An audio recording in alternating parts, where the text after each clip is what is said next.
Hermanos, aparte de los textos que hemos leído, preciosos capítulos de la Escritura, quiero invitarles a leer también el libro de Colosenses, en una porción breve también, capítulo 1, versículos 15 al 23. Versículos 15 al 23 del capítulo 1 de Colosenses. Ahí en sus lugares, hermanos, vamos a hacer la lectura alternadamente. Dice la palabra del Señor, hablando del Señor Jesucristo: Él es la imagen del Dios invisible, el primogénito de toda creación. Porque en Él fueron creadas todas las cosas, las que hay en los cielos y las que hay en la tierra, visibles e invisibles, sean tronos, sean dominios, sean principados, sean potestades, todo fue creado por medio de Él y para Él. Y Él es antes de todas las cosas, y todas las cosas en Él subsisten. Y Él es la cabeza del cuerpo, que es la Iglesia. Él es el principio, el primogénito de entre los muertos, para que todo tenga la preeminencia.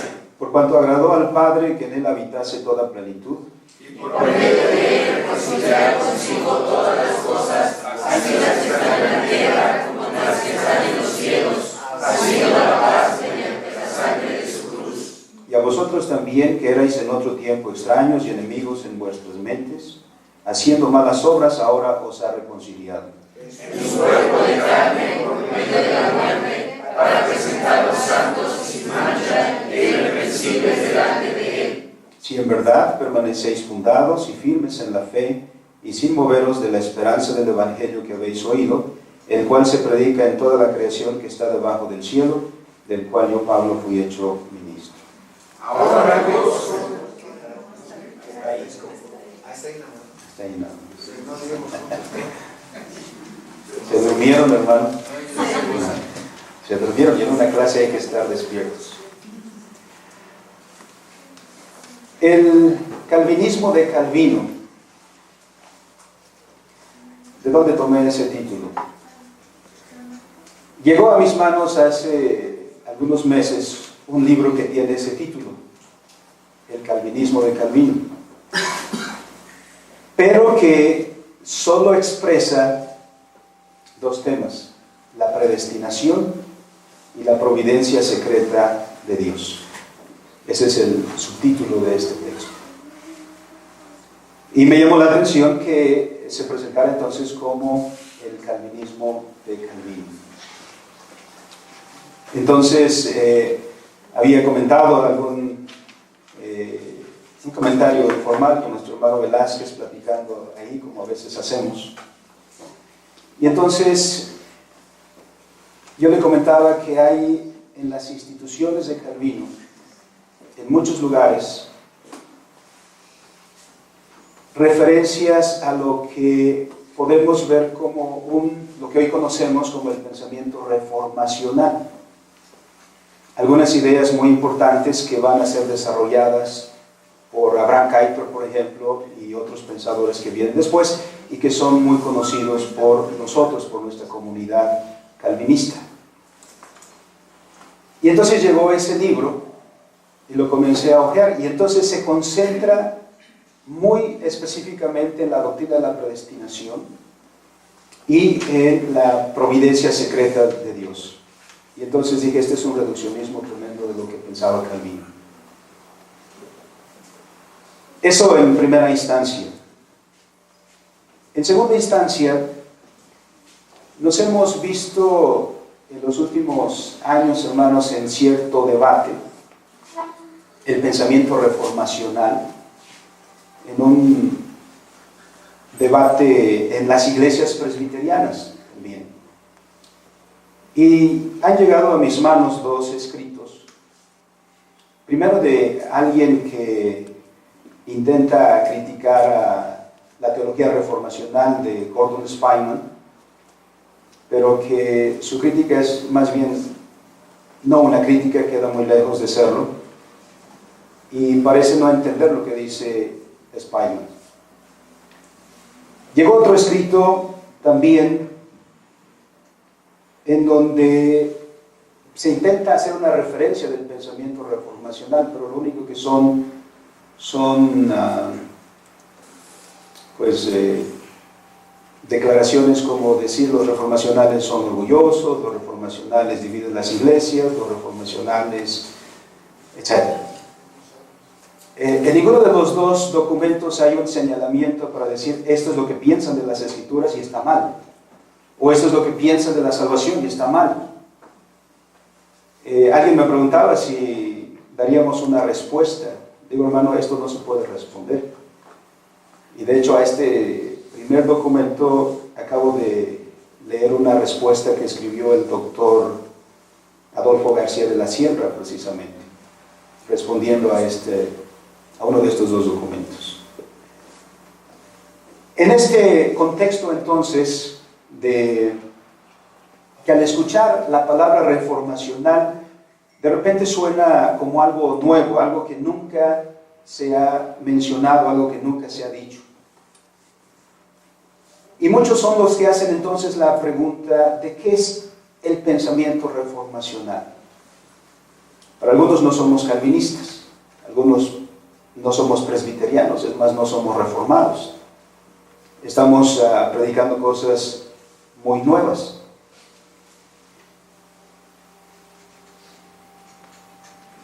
Algunos, dicen que el movimiento reformacional distorsiona el calvinismo y que presenta una visión reduccionista del pensamiento de Calvino.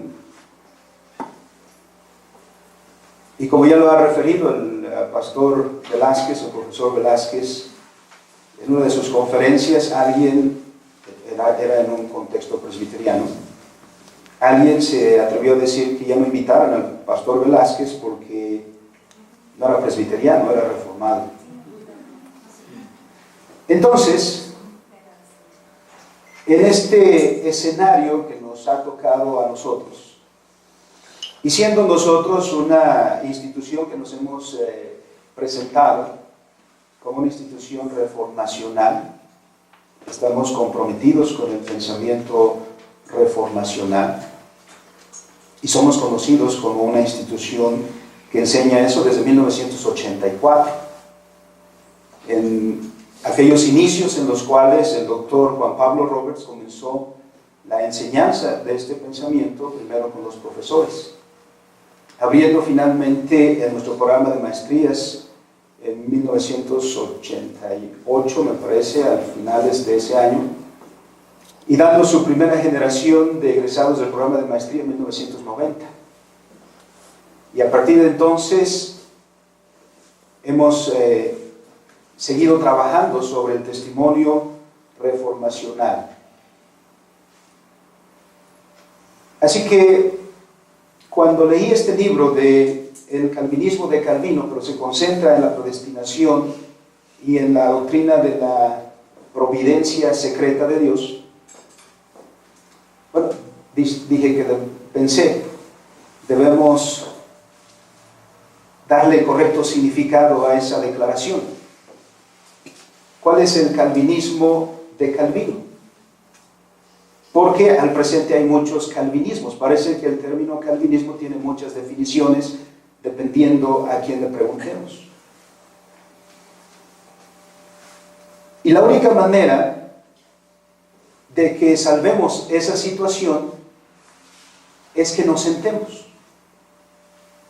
Como hemos dicho, no tenemos el ánimo de simplemente polemizar por polemizar, sino sentarnos para estudiar juntos. Porque la única manera de salvar esa situación, este malentendido, es que nos sentemos para dialogar sobre lo que es el calvinismo. Y la única manera de hacerlo es ir a las fuentes, a saber, al pensamiento de Calvino mismo.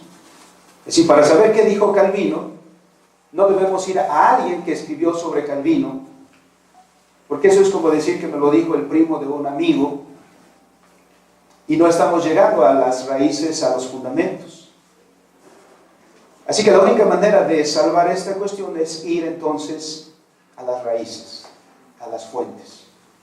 ¿Y cuáles son esas fuentes? Particularmente tres: los sermones de Calvino, los comentarios de Calvino y su Opus Magnum, la institución de la religión cristiana. Esos tres documentos, además por supuesto de las cartas personales que él escribió, que era un prolífico escritor, que tenía una correspondencia con todo el mundo en ese momento, y de ahí la influencia que Calvino, sin moverse mucho del tiempo primario que estuvo en Ginebra, en Estrasburgo 2 años, y regresar en 1641 a Ginebra para estar ahí hasta su muerte en 1564. Gracias, hermanos. ¿Cómo pudo influenciar? ¿Cómo pudo con su pensamiento alcanzar lugares tan lejanos, y para que el pensamiento calvinista floreciera en toda Europa? Fue a través de sus escritos. Así que los que nos llamamos calvinistas y hablamos de nuestra herencia reformada, bueno, si queremos realmente serlo, tenemos que ir y conocer estos documentos. Para nosotros, en esta institución, la columna vertebral de nuestro programa de estudio son precisamente los estudios reformados, y particularmente comenzando por Calvino, por la institución de la religión cristiana. Segundo, otro de los teólogos muy importantes en español, el doctor Luis Berco, un texto que fue traducido al español por el fundador de esta institución, el doctor Felipe Delgado Cortés. Y un texto también en esa línea, que es la del doctor Gordon Spyman, Teología Reformacional, un nuevo paradigma para hacer teología. Estos son principios fundamentales, es la columna vertebral de nuestro programa de estudios. Nadie puede ser un calvinista, nadie puede ser un pastor calvinista, nadie puede ser un pastor reformado que no haya leído estas obras, que precisamente son las que dan la base para el pensamiento reformado. Lamentablemente es posible encontrar hoy hermanos que nos llamamos reformados o calvinistas y nunca hemos tenido un contacto con estas fuentes. Ciertamente podría haber una excusa para algunos, porque en español no hay mucho de Calvino, sobre todo de sus comentarios y de sus sermones. Pero no se preocupen, los hermanos de CLIR están haciendo el trabajo de traducir los comentarios de Calvino al español. Así que ya pueden comenzar a colectar algunos de estos trabajos para leer a Calvino en sus propios escritos. Así que de ahí, hermanos, el título. Este es el contexto, estas son las razones que me han llevado a traer a ustedes este tema en esta ocasión. Además, otras dos cosas. Primero, porque acabamos el semestre pasado de concluir precisamente para los estudiantes de licenciatura el estudio de los 4 libros de la institución de Juan Calvino. Estudiamos uno por semestre. Y comenzaremos, para los que se inscriban en este semestre, comenzaremos a estudiar la obra de Spyman, que es precisamente en este orden que lo debemos estudiar. Para entender a Spyman hay que primero conocer a Calvino. Entonces estas son otras 2 razones que añadimos, hermanos, para el tema que nos ocupa en esta ocasión. Calvino, para decir un poco, no quiero llegar a ser detallado en la biografía de Calvino, pero todo buen calvinista debería conocer datos importantes acerca de esto. Calvino perteneció a una segunda generación de reformadores. Calvino aparece en escena en 1536, sin proponérselo.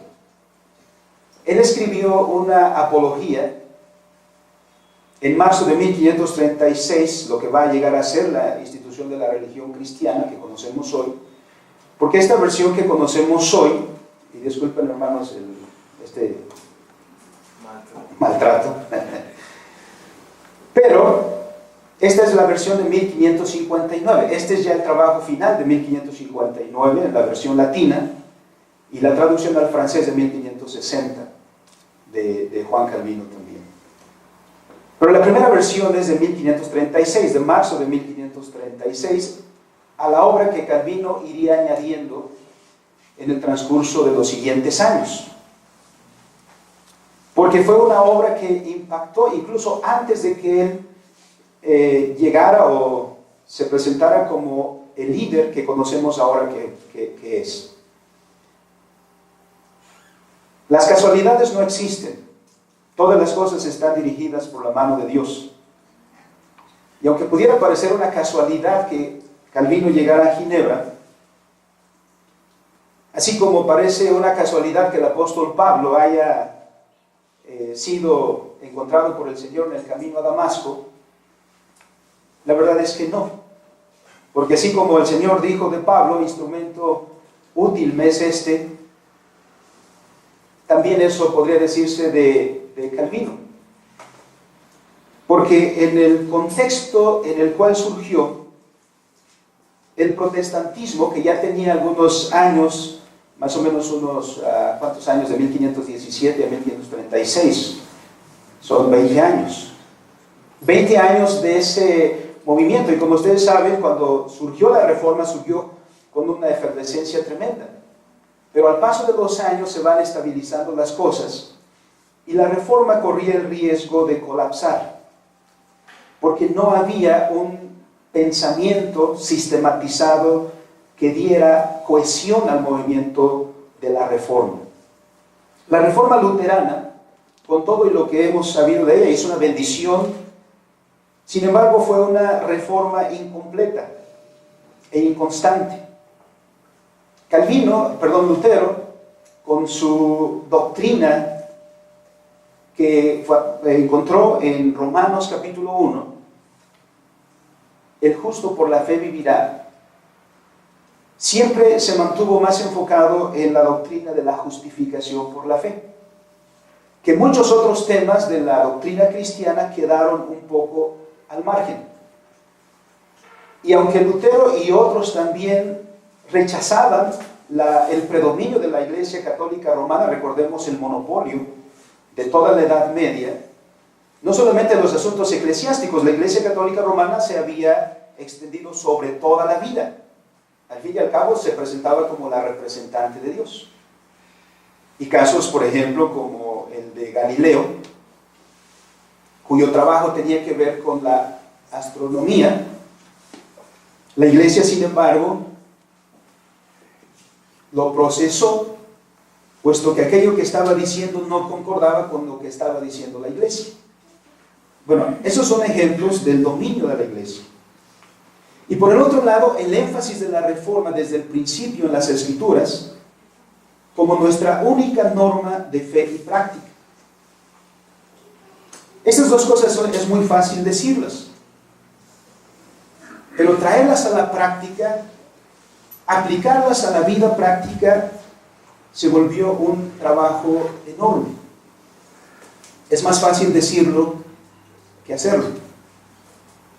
Y aquí entonces Calvino encuentra su lugar en este movimiento de la Reforma.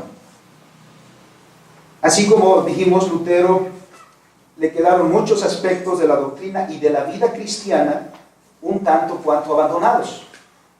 Por otro lado, tenemos la Reforma radical, el movimiento anabaptista, que se apartó de la corriente principal de la Reforma, del luteranismo, y fueron acusados de un hiperliteralismo en su interpretación de las Escrituras, un antinomianismo, es decir, un rechazo de los 10 mandamientos como norma para la vida, y anarquía. Por eso se les conoce también como la Reforma radical. Y los anabaptistas fueron perseguidos, tanto por los romanistas como por los reformados, puesto que lo que hicieron sobre todo esta anarquía, fue muy conocida en todos aquellos lugares.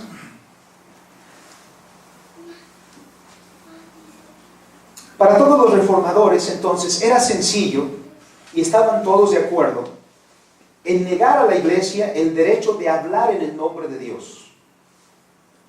El Papa presentándose como el vicario de Cristo. Es decir, la única voz autorizada. Nadie más podía hablar así. Así que toda la Reforma estaba de acuerdo en rechazar esa pretensión. Pero al negar el derecho a la Iglesia y afirmar la Escritura como la única norma válida para la fe y la práctica, encontraron entonces una dificultad en esa aplicación. Y aquí es donde surgen las instituciones. ¿Cuál es el valor de las instituciones? En ellas, Calvino, que a veces le llamaba a este libro catecismo, porque era para la instrucción de la Iglesia. Hoy los creyentes se extrañarían que llamaríamos esto catecismo, ¿no? Porque los catecismos son pequeños. Pero esta era para la enseñanza de la Iglesia. Kuyper nos dice, en la primera conferencia de las famosas conferencias Stone, que el calvinismo no es un sistema teológico solamente. El calvinismo es un sistema de vida. Y lo está diciendo alguien que no era calvinista de principio, sino que conoció el calvinismo y miren dónde estaba. Kuyper viviendo en los Países Bajos, siendo hijo de las iglesias reformadas que echaron raíces en los Países Bajos desde el siglo XVI. Pero le sucedió como a muchos nos sucede hoy, que nacemos en tierras reformadas, que nacemos en cunas presbiterianas, pero que el único presbiterianismo o calvinismo que conocemos es el que la tradición nos ha heredado. Y desconocemos mucho de la historia. Kuyper, pues, es el instrumento que después va a usar el Señor para volver a traer el calvinismo al escenario de la Iglesia. Y sobre todo en estas conferencias Stone que ustedes pueden conseguir con nuestros hermanos de Fide.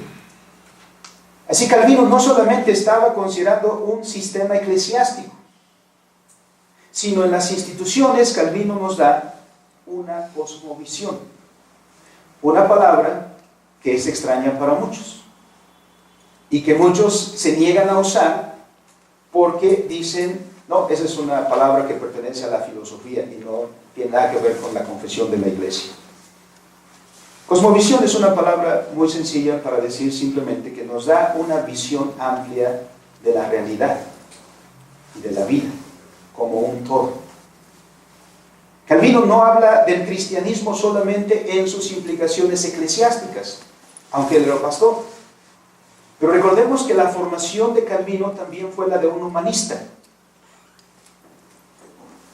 Y de ahí el aprecio que él va a tener para las llamadas artes liberales, y que vamos a ver en sus escritos.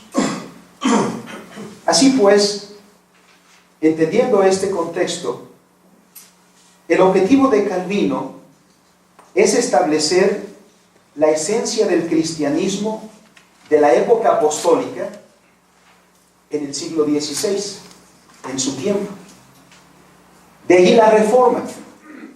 La Reforma no es un movimiento hacia adelante, hacia el futuro en primera instancia, sino al descubrir las Escrituras, y digamos que la responsable de toda la Reforma fueron las Escrituras. No fue Calvino, no fue Lutero per se, sino el encuentro con las Escrituras y el Espíritu Santo que actúa en la Iglesia, la que movió a estos hombres a volver a las Escrituras, a la luz de las Escrituras, mirar el contexto del cual estaba, y particularmente la Iglesia, y regresar a los orígenes, volver a dar forma a la Iglesia que estaba ante sus ojos, porque solo con la Escritura pudo identificarse la corrupción en la que había caído la Iglesia. Solo a la luz de las Escrituras comenzaron a verse los grandes males que aquejaban a la iglesia y a toda la cristiandad. Y entonces lo que hicieron fue llamar a la cristiandad a regresar a las Escrituras, comenzando por llamar a los pastores. Y miren qué situación. Los primeros que tienen que ser cristianos son los pastores. Los primeros que tienen que leer la palabra de Dios y conocer la palabra de Dios son los pastores. Y era uno de los más grandes males en el siglo XVI, que los pastores de la iglesia, había muchos que jamás habían leído las Escrituras. Las Escrituras pues van dando forma al pensamiento. Es lo que dice el apóstol Pablo en Romanos capítulo 12, versículos 1 y 2, que hemos citado en muchas ocasiones, donde Pablo dice: no os conforméis a este siglo, sino renovaos en vuestra mente. Renovar la manera de pensar. Un cristiano no debe ser aquel que entra a la puerta de una iglesia, sino aquel que ha transformado su manera de pensar y piensa como su Señor. De ahí el término cristiano. Es un discípulo de Cristo, es un seguidor de Cristo. Había pues iglesia cristiana, pero esa iglesia cristiana podía ser aquella del mismo siglo I que encontró nuestro Señor Jesucristo. Una iglesia que no conoció, o como dice el evangelista, a los suyos vino, y los suyos no le conocieron y no le recibieron. Miren, una iglesia que predica a Dios, que predica su palabra, no lo conoce, porque lo que está enseñando es más la tradición que la esencia de la fe que dice sustentar. Encontramos pues que esa es el trabajo, esa es la intención de la reforma: renovar al hombre todo conforme a los parámetros de la palabra de Dios. Calvino por eso no vio reducida su tarea solamente para lo eclesiástico, sino para todo el pueblo de Dios. Trabajó arduamente para rectificar los errores del catolicismo degenerado de su tiempo, pero también las deficiencias y las inadecuaciones del luteranismo y del anabaptismo. De ahí el que sea reconocido como el exégeta de la Reforma y el sistematizador de la doctrina de la Reforma. No estamos separando a Calvino de Lutero, no desconocemos la obra de Lutero. Alguien ha dicho que no se puede entender a Calvino si no primero se lee a Lutero. Y eso es cierto. Pero el papel que le corresponde a Calvino es la de ser este sistematizador de la doctrina de la Reforma. Pero ¿qué pasó con ese pensamiento que Calvino nos legó? Y que sería bastante extenso tratar el tema en poco tiempo. Y de hecho, hermanos, es darles un esbozo para que se inquieten y quieran estudiar más profundamente a Calvino. Diversas situaciones se dieron. El hermano Charles Miller, que fue profesor en Calvin Seminary en Michigan, por allá por la década de los 50 del siglo pasado, junto con el doctor Henry Mitter, que comenzaron a desarrollar los estudios calvinistas, precisamente, que no existían antes de eso, y de donde surgiría el famoso texto del doctor Mitter, precisamente, que la versión antigua se llamaba La Iglesia y el Estado. Lo volvieron a publicar con otro título que no se me pega, se me quedó el primero, pero que ustedes pueden leer, y que fue un trabajo de este equipo. Bueno, ellos escribieron un libro donde participaron varios hermanos sobre qué es el calvinismo, y uno de ellos es Charles Miller. Y dice que la historia de la divulgación del calvinismo frecuentemente es confusa, porque varios grupos ya en el mismo siglo XVI, aceptaron cualquiera de los diversos énfasis hechos por Calvino, y por ese solo hecho fueron llamados calvinistas también. Por ejemplo, entre las iglesias alemanas, antes ya de 1536, antes de que Calvino fuera más conocido, habían ya algunas iglesias experimentado con cierto sistema de gobierno parecido al presbiterianismo.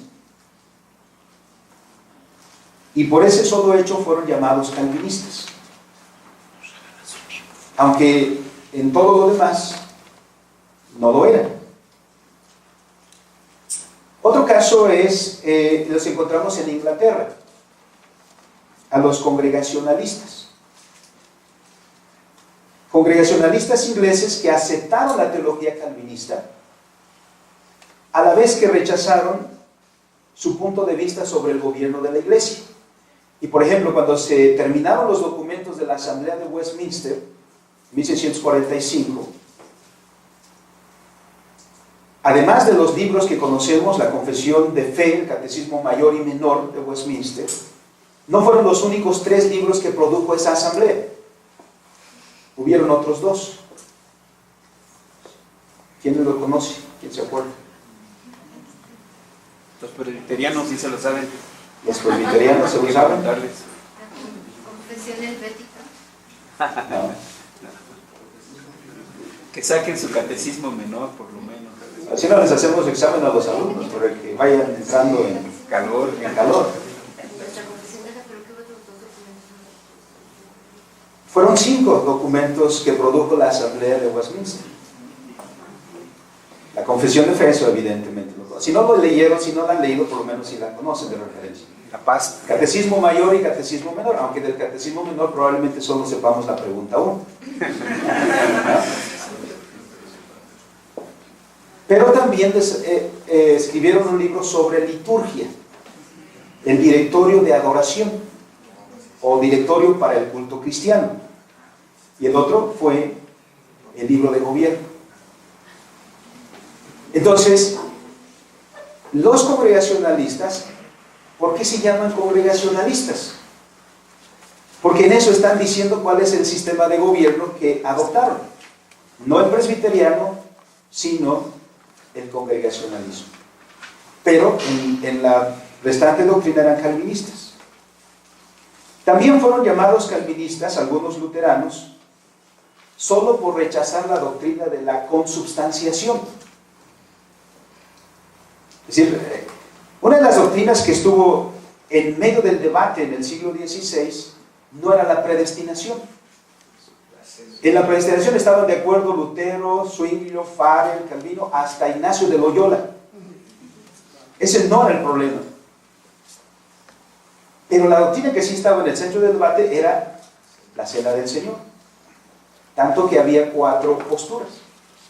Esas también ya se las saben. Por eso no entraremos en detalles. ¿No? Obviamente estaba la doctrina romanista, la transubstanciación. La alternativa presentada por Lutero, la consubstanciación. La de Zwinglio, el considerar la cena del Señor como un mero memorial. Y Calvino, que presenta como alternativa a estos 3 su punto de vista de la presencia del Señor Jesucristo espiritual. Esa sí era una doctrina que estaba en el debate.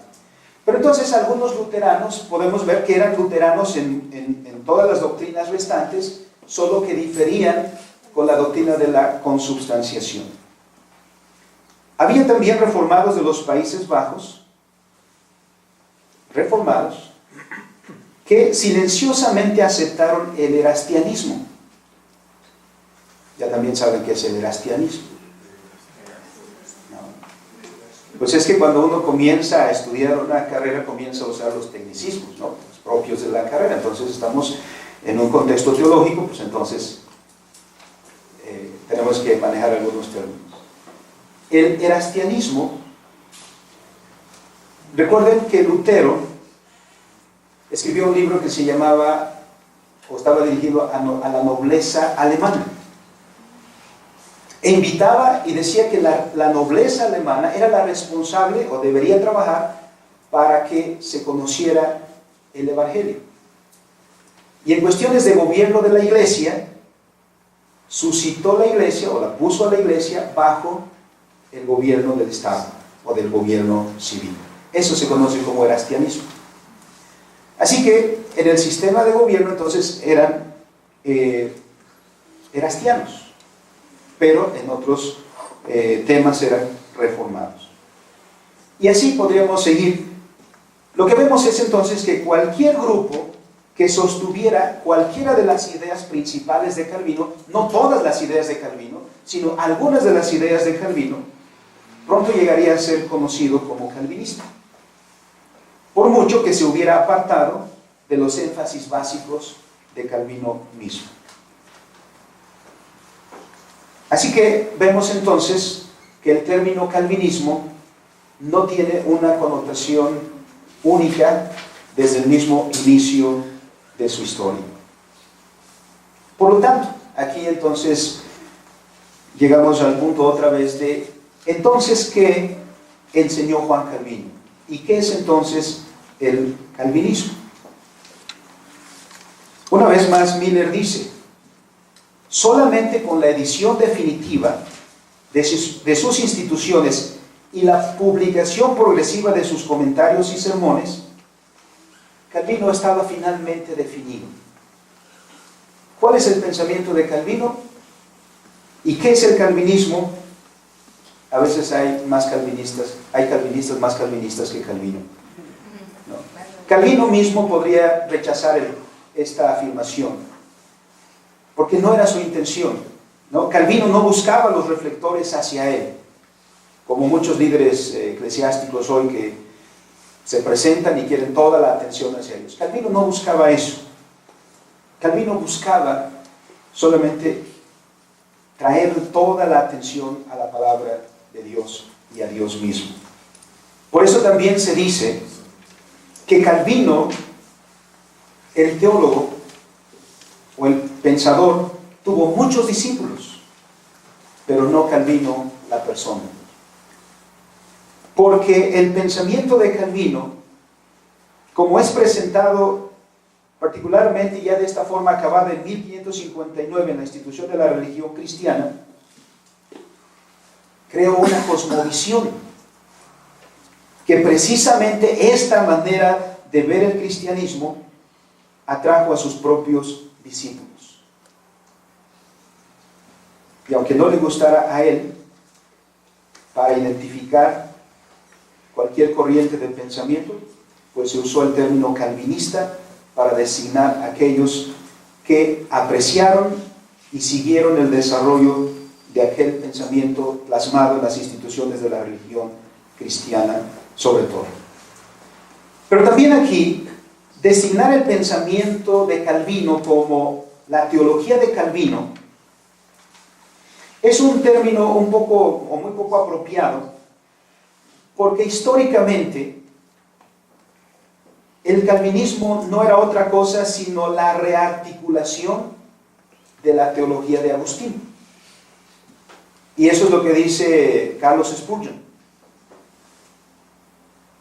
cuando él dice que este pensamiento podría bien no llamarle calvinismo, sino agustinianismo.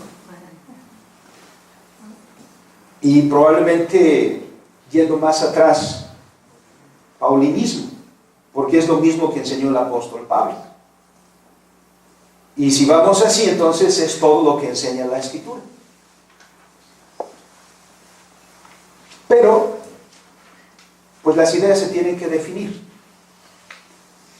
Y es inevitable hoy en día que usemos este término para definir lo que pensamos. Decir que somos calvinistas, aunque algunos lo interpretan y nos dicen que somos fans de Calvino, ¿no? Que Calvino es nuestro santo patrono, preferimos decir que Calvino es nuestro maestro. Nos enseñó a ir directamente a la palabra de Dios. Y aquí quiero citar lo que él mismo dice, por qué escribió este libro, por qué escribió la institución. Él mismo dice, porque aunque Dios haya ligado del todo mi corazón a tener un afecto recto y puro de aumentar su reino y de ser cierto testimonio delante de su majestad y delante de sus ángeles, que no ha sido otro mi intento ni deseo después que Él me ha puesto en este cargo y oficio de enseñar, sino de aprovechar a su iglesia, declarando y manteniendo la pura doctrina que Él nos ha enseñado. Calvino era un maestro. Calvino desempeñó una tarea de docente en la iglesia. En la misma dedicación al lector dice: mi intento pues en este libro ha sido de tal manera preparar y instruir, porque esta es en español antiguo, y esta es una prueba para los estudiantes para comenzar a leer la institución, porque cuando comienzan a leer tanto la presentación de quien tradujo esta obra al español, que eso sí lo saben, ¿quién tradujo la obra de Calvino al español, la institución de la religión cristiana al español? Sí, el mismo que tradujo las escrituras al español. Reina revisó el trabajo del anterior. ¿Quién es? Entonces, también esa carta, también esa presentación está en español antiguo. A mí me gusta más esta versión. Salió otra versión en 2012, pero a mí me gusta esta siempre. Cada uno tiene sus favoritos, ¿no? No, es que es más fiel al latín. Esta. Sí. Es más fiel al latín. Bueno, en otro momento discutimos sobre las versiones a lo largo del trabajo de Calvino. Entonces él dice: mi intento en este libro ha sido de tal manera preparar e instruir a los que querrán aplicar al estudio de la teología, que fácilmente puedan leer la Sagrada Escritura y aprovecharse de su lección contenida, entendiéndola bien. Esa es la intención de Calvino. No atraernos a su pensamiento per se, sino enseñarnos a comprender las Escrituras. Que en el siglo XVI, si tomamos en cuenta lo que era la Edad Media, que estaba y el predominio del catolicismo romano, entenderemos este esfuerzo como un principio fundamental. Porque no hay cristianismo sin la palabra de Dios, y no hay iglesia cristiana si no hay palabra de Dios. Este es el principio del calvinismo: la palabra de Dios en el centro de nuestra vida. ¿Por qué? Porque todo nuestro pensar tiene que ser conformado por la palabra de nuestro Señor. Pero definir a esto entonces como la teología de Calvino es un nombre poco apropiado, como hemos dicho, porque históricamente este pensamiento no es nuevo. Calvino no está descubriendo y no está innovando, está retrocediendo y está regresando a un teólogo que también tiene gran influencia y que también era alguien que influenció a Lutero, que fue San Agustín de Hipona. Y también sería, si afirmamos que es la teología de Calvino, sería también un atropello a todo lo que Calvino estaba intentando hacer. Como lo leemos aquí, Calvino lo único que quería hacer era dejar que las Escrituras hablaran por ellas mismas, sin la imposición de filosofías extrañas. Por eso siempre recordamos esta declaración de él a los pastores: nunca digas más de lo que la Escritura dice, pero tampoco nunca digas menos de lo que ellas enseñan. Es decir, debemos ser fieles a las Escrituras. Y por eso el calvinismo no se preocupa de tener en su sistema de pensamiento algunas interrogantes. Por ejemplo, no trata de explicar muchas cosas racionalmente. Cuando la Escritura no nos da más, callamos, nos detenemos.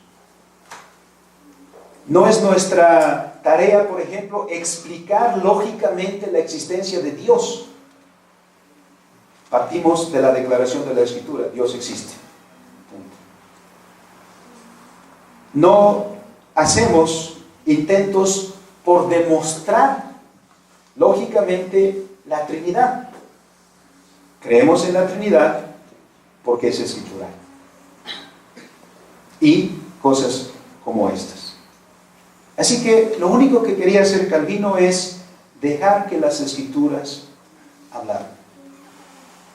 Porque después le ponemos nosotros ataduras a la Escritura. No puede decir eso porque contradice lo otro. Por eso en el calvinismo podemos encontrar un énfasis en la soberanía de Dios en la salvación. Pero por otro lado, Calvino también insiste en la responsabilidad del creyente. Y aquellos que quieren de repente encontrar el punto exacto donde la soberanía de Dios en la salvación y la responsabilidad del hombre se encuentran, se pierden. Porque no nos toca a nosotros decir exactamente hasta aquí es Dios y a partir de aquí es el hombre. Simplemente lo decimos porque las Escrituras lo dicen. Tenemos, por lo tanto, en este contexto que hemos estado mencionando, los que nos llamamos reformados o presbiterianos o calvinistas, si queremos de verdad saber cuál es el pensamiento de Calvino, la invitación es: vayamos entonces a lo que escribió Calvino. ¿Por qué? Porque así como los reduccionismos hemos visto en el pasado, en el siglo XVI, también hemos tenido otros reduccionismos en el presente. Gracias, hermano. Es mucho información, hermano, que como dije sería muchísimo para tratar ahora. Pero en este contexto del que estoy tratando desde el principio, donde no hemos aprendido a ser calvinistas. Lo somos de nombre, lo somos por tradición, pero no por convicción. De ahí que no tenemos este impacto cultural. Habemos mucha iglesia presbiteriana en México, sin embargo, no tenemos ese impacto en nuestra sociedad. ¿Por qué estudiar a Calvino, como el ejemplo que usted ha puesto, y hay otros muchos? ¿Por qué estudiar a Calvino?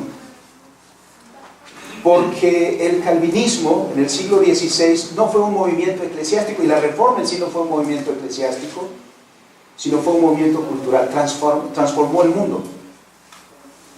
El mundo después de la Reforma no fue el mismo al de antes. Tuvo un impacto en todos los ámbitos, no solamente en el eclesiástico. Y de ahí, hermano, que para entender nuestros tiempos tenemos que ir a esa referencia. ¿Por qué el mundo se desarrolló después como lo hizo? Tenemos que ir a ese punto de referencia. Y no solamente vamos a ver a Calvino, vamos a ver a muchos calvinistas después en muchas áreas de la tarea cultural en Europa y en otros países, en otros continentes, en América sobre todo. Pero la pregunta que tenemos es: ¿por qué en México no? Aunque el presbiterianismo tiene más de 140 años, 130 años, ¿por qué no hemos tenido ese impacto? ¿Por qué no hay universidades cristianas en México? ¿Por qué los cristianos no hemos trabajado por eso? ¿Por qué los cristianos no hemos trabajado por fundar partidos políticos? ¿Por qué no hemos trabajado por impactar en los diferentes ámbitos pues, de la tarea cultural? Si somos y tenemos una larga historia de más de 100 años, ¿por qué no hemos hecho eso? Y la razón es la concepción de calvinismo que tenemos. Que eso sucedió inmediatamente después Hemos puesto algunos ejemplos, terminé la parte anterior mencionando algunos ejemplos de cómo se definía el término calvinismo, que podía ser llamado calvinista cualquier grupo de cristianos que aceptara una doctrina o siguiera una de las doctrinas propuestas por Calvino, aunque no hubiera entendido el grueso, como ustedes dicen, nadar por las orillas, pero no por el cauce central del río, para usar esta metáfora. Entonces, otra cosa que pasó ahí, que le truncó esa fuerza, que disminuyó el vigor y el poder del calvinismo, como venía ahí por Calvino, fueron los que sucedieron a Calvino en el trabajo de la Reforma en Ginebra.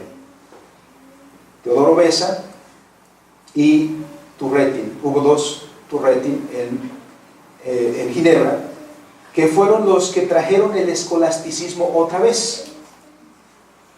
Calvino estaba luchando contra esa concepción que tenemos en la Edad Media de dividir nuestra vida en dos ámbitos, y algo que se ha vuelto muy común entre nosotros. Los presbiterianos hablamos así, hoy en día hablamos así. ¿Cuál es nuestra vida secular? ¿Cuáles son nuestras actividades seculares? Cualquier presbiteriano se lo va a preguntar. ¿Y cuáles son nuestros deberes religiosos? Ese no debería ser el lenguaje de un presbiteriano. Ese no debería ser el lenguaje de un reformado. Porque si comenzamos en Génesis 1:1 y los pasajes que leímos, Salmo 24, leímos Colosenses 1, y hubo otro pasaje, el Salmo 145 que cantamos, todos nos dan desde el principio una visión unificada de la realidad. Este esquema no es cristiano, pero lo hemos cristianizado. Este es pagano, es gnóstico. Sin embargo, estamos muy acostumbrados a hablar de esa manera. Incluso en la antropología dividimos al hombre en una parte superior, que es su alma, y una parte inferior, que es su cuerpo. Tenemos una visión dualista del ser humano y de todas las cosas. Así, la política es secular, ir a la iglesia es religioso, hacer oración es religioso, estudiar un libro de matemáticas es secular. Y estamos acostumbrados a esa visión, y esto es lo que corta el poder de la enseñanza escritural y disminuye la fortaleza del calvinismo. Porque entonces los cristianos solo enfatizamos esta área de nuestra vida. Y todos los liderazgos del mundo se los dejamos a los incrédulos. ¿Quiénes son los que tienen el liderazgo político? Paganos. Morena. Y los cristianos estamos polarizados. De aquí, me atrevo a decir, algunos votaron por los azules, otros por los tricolores, otros por los amarillos. Estamos polarizados. No tenemos una unificación en nuestro pensamiento que sea de formación escritural. Y Calvino estaba tratando de superar eso, que era la característica de la Edad Media. Pero ese no es un trabajo que puede desarrollar un solo hombre. Es un trabajo que tiene que desarrollar la comunidad, la iglesia. Y pronto, en lugar de que el calvinismo se desarrollara de una forma, digamos, ascendente, sin interrupciones, el calvinismo tuvo sus altibajas, precisamente porque después de Calvino, que murió en 1564, el liderazgo de Ginebra quedó en manos de Teodoro Beza. Y Teodoro Beza no era un discípulo, no fue estudiante de Calvino, era su amigo. Y él lo invitó a venir a trabajar a la Universidad de Ginebra, o a la Academia de Ginebra que fundó él. Pronto, esto lo vemos en los escritos de Turretin, precisamente esa división. Y otra vez comenzamos a tener esta perspectiva que vamos a encontrar en las filas reformadas y presbiterianas en el siglo XVII, con más fuerza. Otro de los cuestiones que contrarrestarían el calvinismo serían el racionalismo. Después vendría la Revolución Francesa. Y en ese contexto, hermanos, el libro de Groenman-Priester nos da la pauta precisamente de lo que estaba sucediendo en el siglo XIX, en ese contexto, donde la Iglesia Reformada ya no había encontrado este calvinismo, sino un calvinismo diluido, un calvinismo que había perdido su fortaleza y que se había reducido a un sistema teológico solamente, y había perdido la fortaleza, como dice Kuyper, de un sistema de pensamiento. El escolasticismo, pues, que surgió otra vez en Ginebra, hizo que el calvinismo fuera definido no más que un sistema teológico, silogístico y rígido.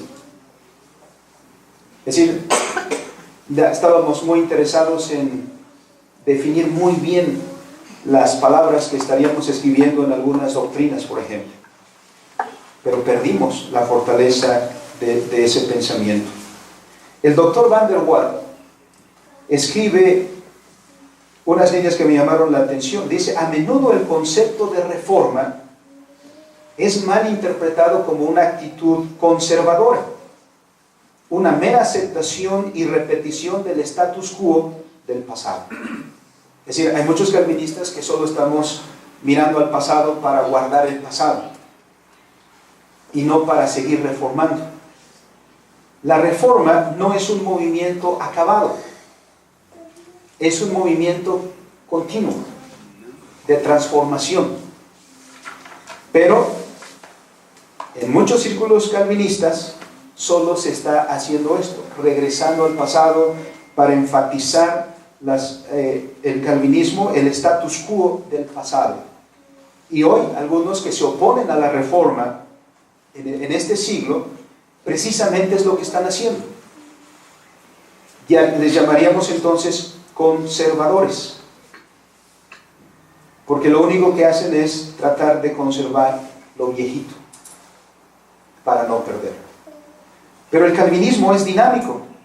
El calvinismo tiene un espíritu que se mueve y que nos lleva a responder, como ha sido comentado por los hermanos que han participado, a mirar la vida como un todo, en servicio a Dios. Con esta breve introducción, hermanos, del contexto y de Calvino que he querido hacer, hay muchas cosas obviamente que han quedado ahorita solo mencionadas y algunas ni siquiera eso, porque el trabajo mismo de hacer esto es enorme. Mi propósito ha sido, como lo he enfatizado, que si vamos a hablar de calvinismo y qué es el calvinismo, tenemos que ir a las fuentes originales. Muchos solo leen los comentarios que se hacen acerca de Calvino. Me ha tocado ver algunos programas de seminarios reformados calvinistas donde no se leen las instituciones, se leen extractos. De hecho, hay una versión resumida de las instituciones de la religión cristiana, y entre este texto y esa versión resumida, muchos prefieren la versión resumida, porque y bueno, y habrá otros que quizás lo quieren como bonitos, porque lo leerían más rápidamente. Bueno, ese ha sido, hermanos, el propósito. Para poner las bases para lo que sigue hoy y mañana, tanto, vamos a considerar algo que se relaciona muy estrechamente hoy con el movimiento reformacional, y es el que conocemos como el principio motriz en las Escrituras. Es muy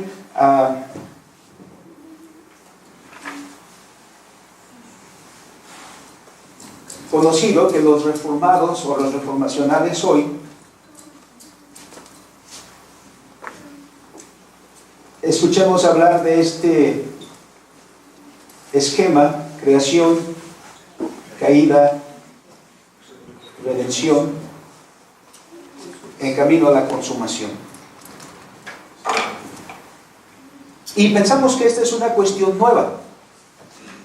que los reformacionales estamos tratando de meter un principio que no está en las Escrituras o que no está en Calvino. Pero si leemos la estructura de Calvino en la institución se divide en cuatro grandes secciones, a los que llamamos 4 libros. Y Calvino no comienza con la salvación. Calvino no comienza enfatizando la doctrina soterológica, lo cual es muy característico de muchos presbiterianos hoy. No comienza preocupado por la salvación. Calvino escribe sus instituciones siguiendo un principio muy importante: el esquema del credo de los apóstoles. Y el credo de los apóstoles tiene 3 partes principales. Primero, el primer artículo: creo en Dios Padre Todopoderoso, Creador del cielo y de la tierra. El segundo: creo en Jesucristo, su único Hijo y Señor nuestro. Y es la parte más amplia del credo de los apóstoles. Y la tercera parte: creo en el Espíritu Santo. Es el esquema que sigue el Tratado de Calvino. Sigue un orden trinitario. Comienza, y a lo que Calvino llamaría esto el correcto orden de la enseñanza. Es el orden correcto en que debemos enseñar a la iglesia. Por eso el primer libro de la institución trata de nuestro conocimiento de Dios en cuanto creador, no en cuanto salvador, que es un énfasis que hoy tenemos. La primera declaración de Calvino tiene que ver con este conocimiento. Ya los griegos hablaban de conocerse a uno mismo. Pero ¿por qué no podemos llegar al correcto conocimiento o al verdadero conocimiento de quiénes somos?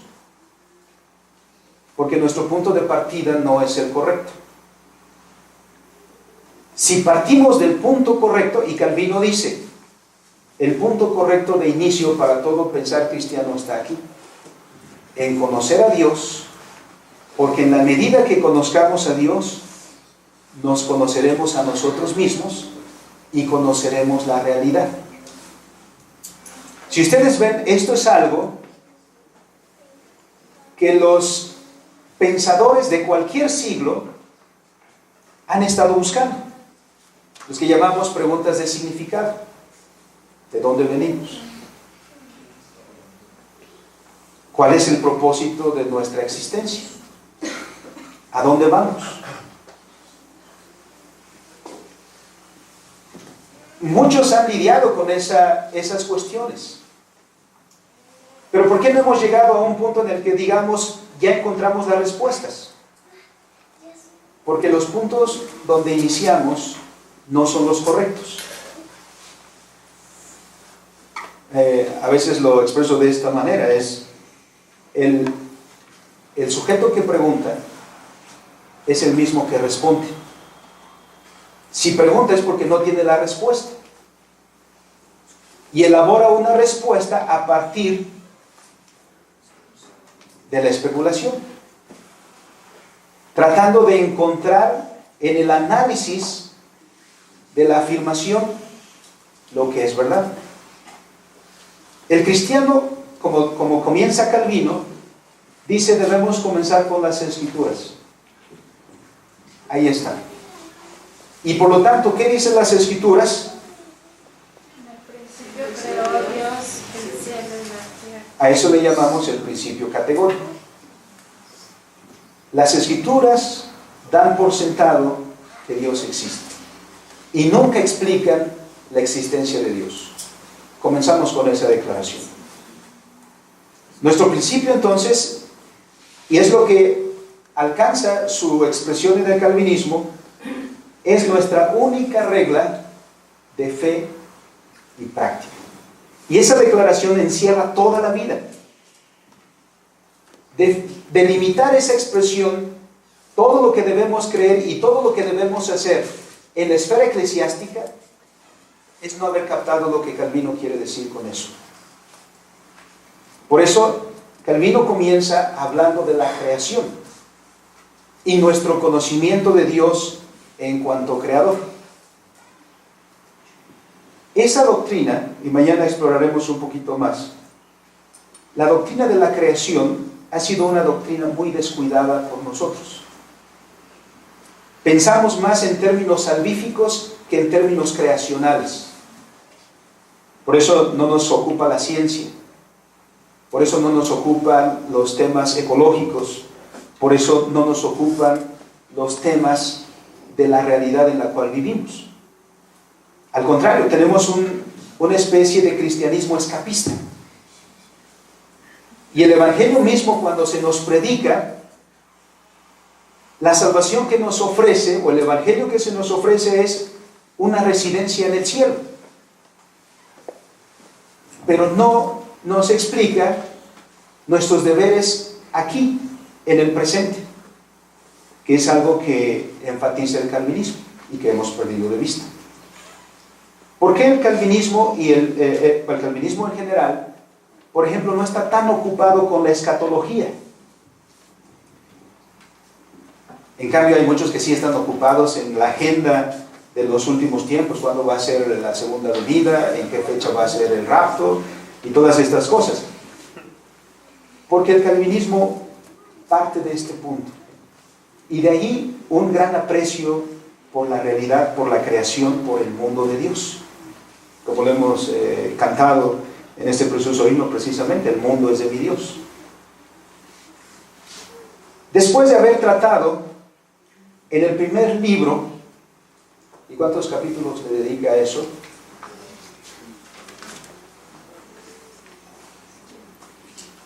Son más o menos los primeros 18 capítulos. No un capítulo. Eso es algo que los calvinistas no hemos llegado ahora a apreciar. No pensamos en términos de la creación, pensamos en términos de la redención. Pero una redención descontextualizada de la creación. Y una redención descontextualizada de la creación no alcanza la comprensión escritural. De ahí que la conclusión muy lógica para eso es una salvación sin el mundo. El evangelismo arminiano busca salvar al hombre sin el mundo. Cuando la redención que habla las escrituras y el calvinismo es la salvación del hombre con el mundo. Porque eso lo veremos en su momento. Solo después de haber tratado este primer tema de manera exhaustiva, y en este mismo libro habla de la caída y de su impacto. Como lo vemos en el calvinismo,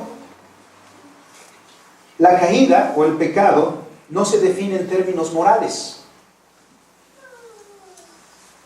sino en los términos de la misma escritura. Por eso el pecado no solamente es decir malas palabras y cosas como estas, sino el pecado con su asiento en el corazón del hombre distorsiona todo lo que el hombre hace. Y en términos de Isaías, aún las mejores obras son como trapos de inmundicia. El calvinista, y quizá por eso no gusta mucho, porque el calvinismo pone al pecador en el correcto lugar que le corresponde. Dicho en términos populares, como le escuché a un profesor mío, no digo quién es, deja al pecador como lazo de cochino. Es decir, le dice todo. No le dice, mira, hay algo bueno en ti. Esfuérzate, hay algo bueno, tú puedes salvarte. Tu autoestima. Le dice, tú eres miserable, hinchazón, podrida llaga. Eso es lo que es. El pecado es así. No como el arminianismo que dice, bueno, hay algo bueno en ti y tú puedes decidir. Si comenzamos ahí, entonces veremos la importancia de tomar en cuenta y con seriedad el pecado.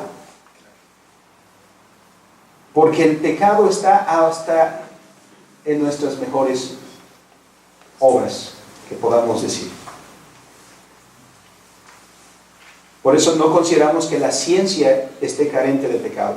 La ciencia está dirigida por el pecado. No es neutral. Hay un compromiso religioso del ser humano, el cual desarrolla Calvino también aquí. Por eso Calvino va a decir que el hombre es un ser incurablemente religioso. Esa es otra cosa que es muy importante.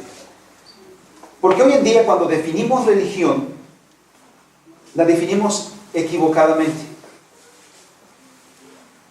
Y muchos hemos caído en esa falacia de decir que la fe cristiana no es religión. Y nos entusiasmamos, ¿no? Sí lo es. Porque el ser humano, por el solo hecho de ser criatura, necesita a su creador para poder entenderse a sí mismo. Esa es la religión. El ser humano está atado a Dios.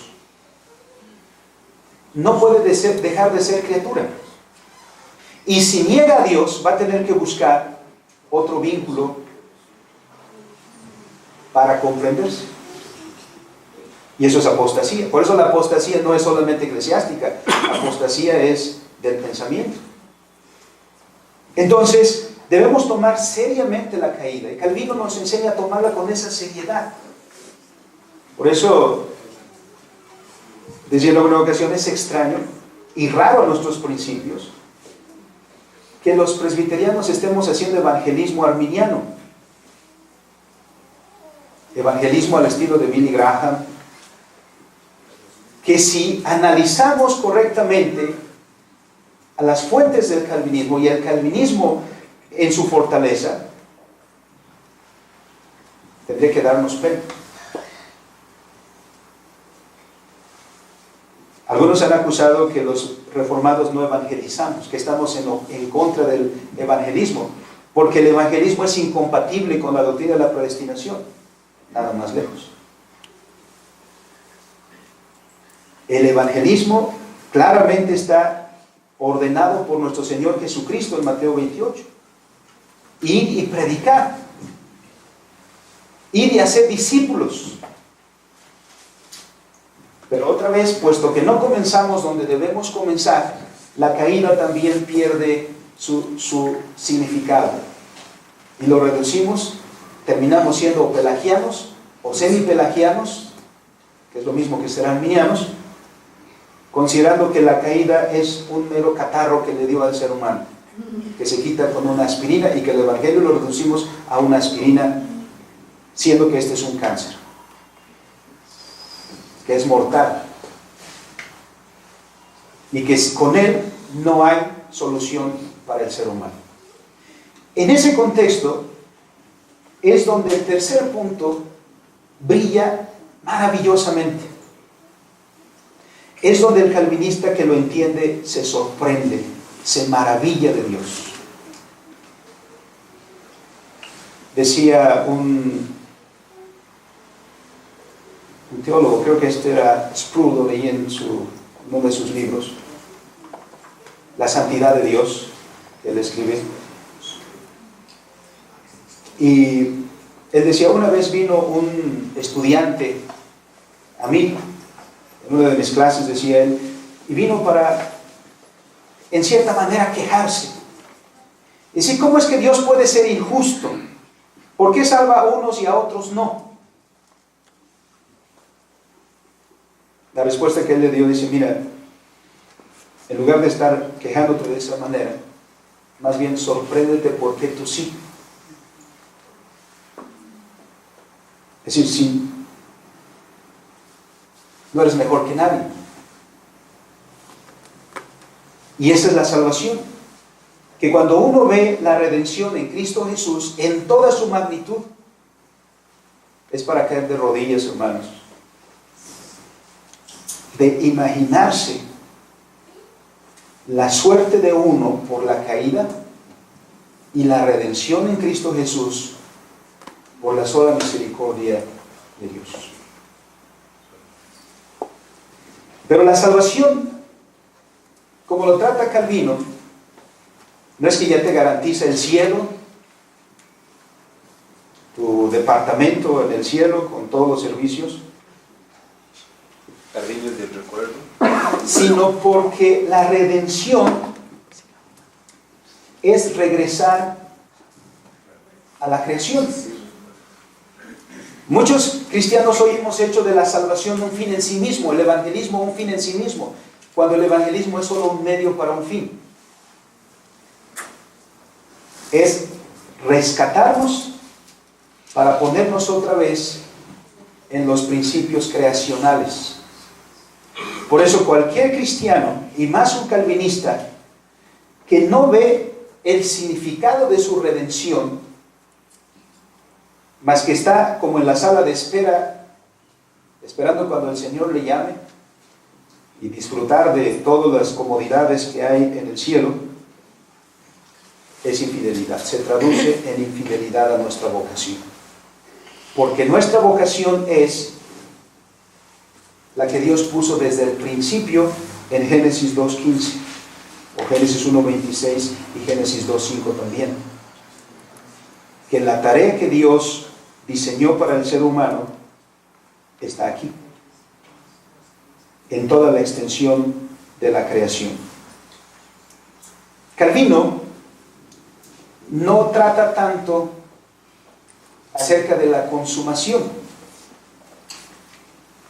Algunos notarán, por ejemplo, que Calvino no comentó el libro de Apocalipsis, y algunos comentan diciendo que probablemente le tuvo cierto respeto a tratar esa cuestión de un libro difícil como Apocalipsis. Es cierto que no tenemos un comentario de Calvino sobre Apocalipsis, pero se puede saber lo que Calvino decía al respecto en sus comentarios sobre otros libros. Los evangelios, por ejemplo, las cartas apostólicas, las de Pablo, Tesalonicenses, por ejemplo, también. Es decir, Calvino no rehuyó este tema. Pero si tomamos en cuenta las circunstancias en el siglo XVI, veremos que las más exigentes eran estas. Creemos entonces que lo era por eso. Obviamente esa afirmación está a debate, ¿no? Pero entonces, este esquema, creación, caída, redención, en camino a la consumación, no es nuevo. Cualquiera que lea a Calvino y simplemente abre el índice de la institución de la religión cristiana, va a ver el orden en el que él desarrolla estos temas, que después, ahora, es asociado muy directamente con el pensamiento reformacional. Lo vemos ahí. Entonces Calvino está poniendo el dedo desde el mismo principio en la creación, la caída, la redención, y este es el hilo conductor de toda la historia bíblica. Si no leemos las Escrituras con este hilo conductor, la Biblia va a asemejar para nosotros una enciclopedia. Ustedes saben cómo se lee una enciclopedia. Para consulta. Para consulta. ¿Qué le interesa de la enciclopedia? El apartado de la letra A, pues va ahí, lee un artículo y se acabó. Por eso no tenemos una visión unificada de la realidad. Por eso los cristianos, cuando no tenemos un esquema así, no sabemos qué responder sobre cuestiones diversas. Sobre política, sobre economía, sobre jurisprudencia, no tenemos manera de responder. Pero ahí está la riqueza del calvinismo. Por la articulación del calvinismo, no que tenga las respuestas para todo, pero nos da las herramientas para elaborar las respuestas a las preguntas. En esta ocasión, hermanos, quiero cerrar con este comentario para dar lugar a las preguntas. Recuerdo que hubo un tiempo en el que el eslogan cristiano era mucho se escuchaba por todas partes. Jesús es la respuesta. Y todo el mundo decía eso. Jesús es la respuesta. Y se decía por todas partes. Y estamos de acuerdo. Pero alguien también dijo que los cristianos conocen la respuesta. Lo que no conocen son las preguntas. Y al no conocer las preguntas, no sabe cómo articular esa respuesta para los diferentes temas de la vida cotidiana. Y nos quedamos solo con un eslogan. ¿Por qué estamos perdiendo muchos jóvenes en esta generación? Porque no les damos una forma de pensar. Nos escuchan hablar de un tema desfasado aquí, otro tema por allá, pero no estamos capacitando al hombre para vivir como ser humano. Nos interesa como miembro de la iglesia. Entonces, aún en los calvinistas, hermanos, esto que he mencionado también se vuelve una autocrítica. No es porque yo esté bien o porque todos estemos ya perfectamente, sino que en esta institución hemos estado dedicándonos precisamente a eso, a reestudiar lo que hemos aprendido y lo que hemos heredado, a volver a las fuentes, a comprender, a estudiar el calvinismo en las fuentes mismas del calvinismo. Y nuestro llamado en esa comunidad es: los reformados, comprometernos a reformar. Eso es lo que es reformacional. Volvamos entonces a Calvino. Y por lo tanto siempre estamos abiertos a todos los que quieran sentarnos a la mesa, leer lo que es nuestra herencia y entonces descubrir lo que hemos heredado de un siervo del Señor como fue Calvino. Mañana, Dios mediante, exploraremos lo que dice Calvino más acerca de estos, que ciertamente Calvino fue un pastor preocupado por su iglesia y el calvinismo a través de los siglos se ha desarrollado. No podía ser de otra manera. Así que la reflexión está sobre la mesa y el trabajo de nosotros como iglesia está precisamente ahí para desarrollar lo que hemos recibido. No canonizamos a Calvino. Calvino también tiene sus errores. Calvino también se equivocó. Pero como dice Spyman, la teología nunca se hace de nuevo. Y la filosofía tampoco se hace de nuevo. Todos trabajamos sobre lo que han hecho otros antes que nosotros. Entonces, lejos de nosotros está el orgullo de decir nosotros ya lo encontramos. No, trabajamos sobre lo que han hecho otros, para dejar a la siguiente generación el trabajo que ellos han de continuar. Porque nunca, mientras estemos en esta tierra, podemos decir jamás que ya alcanzamos la perfección. La perfección se alcanza cuando uno está en la presencia del Señor. Entre tanto, todo lo que digamos y todo lo que hagamos está sujeto a la perfección. Y la única manera de hacerlo es en la comunidad, nunca en el aislamiento. Nunca es trabajo de uno solo, sino siempre el trabajo de toda la iglesia del Señor. Por eso, hermanos, quiero terminar esta noche.